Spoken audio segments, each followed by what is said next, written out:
Hello बच्चों, good morning. आज दिनांक 5/5/2020। आज हम पढ़ेंगे महान व्यक्तित्व पुस्तक का पाठ 2, जिसका नाम है वैदिक कालीन नारियाँ।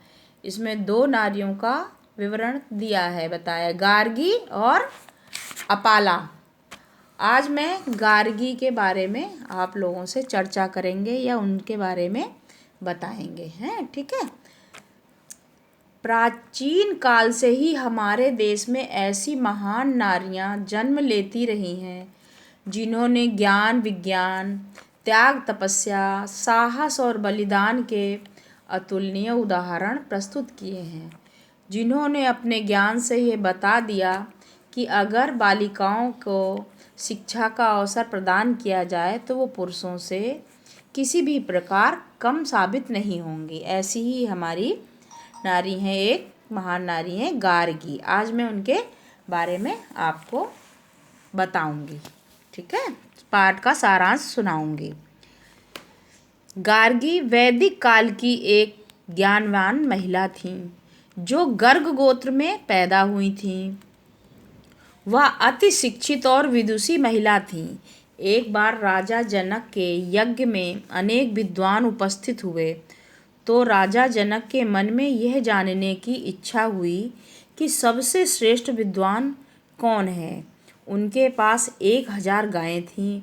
उनकी गायों पर उन्होंने 10-10 तोला सोना बंधवा दिया और यह घोषणा की कि जो सबसे अधिक विद्वान है वह इन गायों को ले जाए। सभी विद्वान घबरा गए और कोई विद्वान आगे नहीं आया। तो याज्ञवल्क्य ने अपने शिष्यों से कहा, उठो और गायों को ले चलो। शिष्य गायों को बांधकर ले जाने लगे, परंतु अन्य विद्वान क्रोध करने लगे और बोले, क्या तुम इतनी बड़ी सभा में अपने आप को सबसे बड़ा विद्वान समझते हो? याज्ञवल्क्य ने नम्रतापूर्वक कहा, ऐसी बात नहीं है। मैं सभी विद्वानों को प्रणाम करता हूँ और मुझे इनकी आवश्यकता है, इसलिए ले जा रहा हूँ। इस पर विद्वान चिल्ला उठे, हमसे शास्त्रार्थ करो। इस पर वे सहमत हो गए और नम्रतापूर्वक उत्तर देने लगे। सभी विद्वान पूछकर चुप हो गए। फिर अंत में गार्गी ने कहा राजा जनक से, राजन, अगर आज्ञा हो तो मैं कुछ प्रश्न पूछूं? राजा जनक ने आज्ञा दे दी और गार्गी प्रश्न पूछने लगी। गार्गी के प्रश्न अत्यंत पैने तथा अध्ययन पर आधारित थे।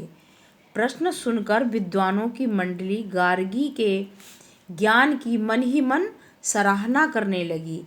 अंत में याज्ञवल्क्य एक प्रश्न का उत्तर न दे सके, लेकिन गार्गी अत्यंत बुद्धिमती थी। वह किसी विद्वान का, विशेष रूप से याज्ञवल्क्य का अपमान नहीं करना चाहती थी। वह चुप हो गई और सभा में कहा, इन्हें कोई नहीं हरा सकता है। सारी सभा गार्गी की विद्वता और उदारता की प्रशंसा करने लगी।